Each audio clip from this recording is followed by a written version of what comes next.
नमस्कार दोस्तों, सबसे पहले इस वीडियो को देखने वाले सभी दर्शकों का हमारी तरफ से चैनल पे स्वागत है।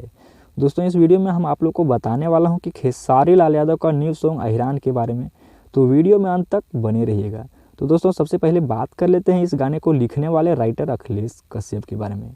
तो दोस्तों, आप लोग जानते होंगे कि अखिलेश कश्यप हाल ही में आदिशक्ति कंपनी से अलग हो गए थे। और दोस्तों, साथ में आप लोग को बता दूँ कि अब Akhilesh Kashyap world wide record channel पर ज्वाइन कर गए हैं। तो दोस्तों, अब ये देखना होगा कि ये गाना किस कंपनी से आता है। दोस्तों, कुल मिलाकर कहा जाए तो ये गाना अब 2 कंपनियों के बीच में फंस गया है। तो दोस्तों, इस कारण से हो सकता है यह गाना आने में थोड़ी देरी हो जाए। खैर, देरी से ही आएगा पर आएगा ज़रूर, इतना तो मैं कंफर्म कह देता हूँ। और जल्द ही आएगा, आशा करता हूँ मैं। और दोस्तों, तू लड़की है ऑक्सीजन नहीं का 4 तारीख को वीडियो आ रहा है, तो तैयार रहिएगा धमाल मचाने के लिए। एकदम रेड लिपस्टिक के जैसा बना है वीडियो।